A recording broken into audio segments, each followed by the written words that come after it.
Hey guys, welcome back to World Mechanics. In today's video guys, we will show you if you have a Dodge, Chrysler, Jeep with a 3.6 engine, especially if you have Dodge Grand Caravan 3.6 VVT engine. We will show you how to access the serpentine belt diagram, and how to remove it and replace it. Now, we'll be working here on a Dodge Journey guys, but they share the same engine. Okay, it's a 3.6 VVTi, the only thing that we don't have the cover here right now. But we're going to explain guys how to remove and replace the belt, where the tensioner is. From what I found in the manual, actually this is the same procedure for both vehicles. That's why I want to share the info with you, some of you that need it and want to find it quick. Just a quick video guys. We have more than 200 videos on this engine, taking things apart, fixing it. So if you have one with the 3.6, please subscribe guys. Quite a bit of helpful information will be on the channel, and we're in the process of getting a Grand Caravan in the shop soon, so we can make more videos. So what we did so far, we removed the front right wheel, you can see guys, and now there is one cover that we need to remove, this one here. By removing this one we can access the belt and the tensioner.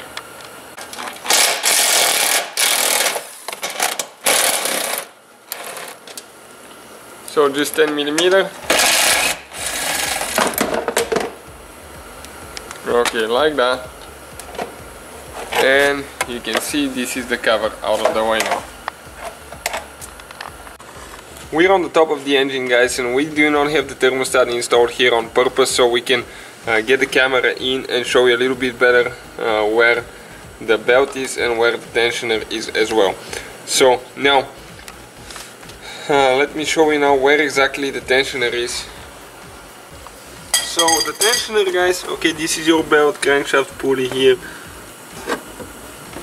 Okay, this is your tensioner right there, and you can see on top there is a place where we can grab it, and we will need to release the pressure. We'll show you how to do that in just a second.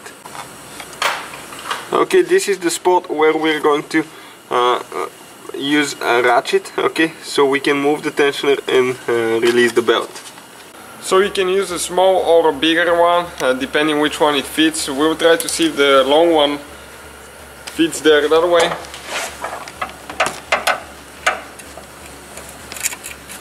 Okay, we can move it easier, and you can see in our case this one does fit now. So once you insert your ratchet, we'll need to go counterclockwise. Let us show you now, if you go counterclockwise, how you release the pressure of the belt.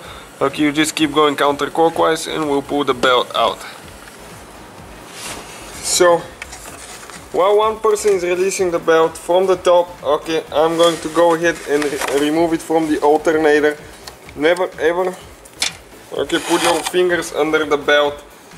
Okay, it's very important, because if something happens, it can pinch your finger, break your finger, cut your finger off, so always be careful.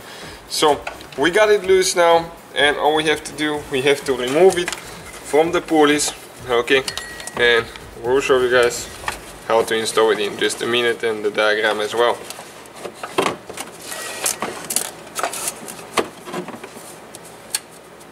Okay, so we're removing the belt. Now we have to remove the ratchet, is the only thing left there. Okay, it's coming out, so we'll see if it's easier to pull it out through the top or through the bottom.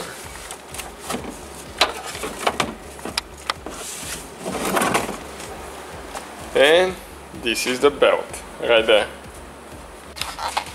So you can see with the belt out of the way, now we can access the tensioner. This is your belt tensioner, so we'll go ahead and remove it, but first you have to remove the belt, otherwise you cannot replace the tensioner. So 16mm socket in our case, and we'll just go ahead and get it loose now. Though sometimes they tend to be really tight.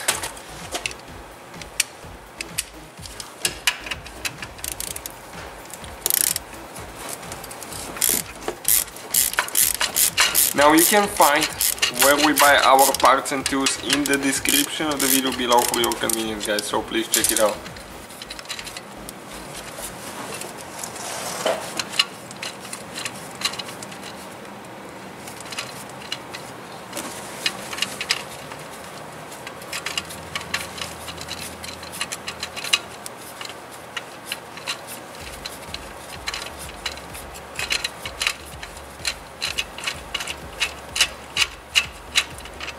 This is one pretty long bolt, and this is the tensioner out of the way now.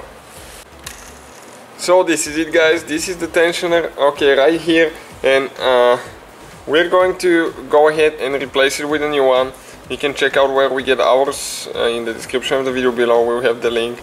You can just replace that pulley if yours is really loud, but I would recommend to get the whole assembly, because that spring they get loose sometimes over time if it's a higher mileage vehicle. So that's how you guys do it. Everything else, putting it together, is in reverse order that we took it apart.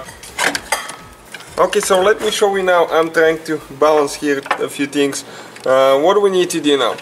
Okay, here you can see this is the alternator. We're going to install it last. So we're going to go on the AC compressor here.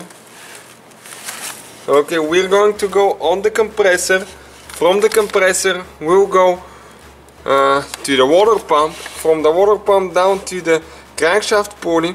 From the crankshaft to the tensioner. From the tensioner, power steering on the back. And from the power steering it's going to come to this idle pulley here, all the way to the alternator. So lastly, while one person is releasing the tensioner, I just install it on the alternator. We need to align everything, make sure that it's in every groove that it's supposed to be, because if it's not aligned, when you start the car it's going to come off. So this is the diagram, guys, that's how it goes. You can see on top right corner here, this is your alternator. Then it goes to power AC compressor, it goes to water pump, crankshaft pulley, tensioner, power steering, idle pulley, and back to the alternator. So that's how you replace the belt on the 3.6 VVT engine, guys. Dodge, you'll be Journey, Caravan, so quite a few vehicles. Thank you guys for watching. Please subscribe to the channel for more videos, and see you next time.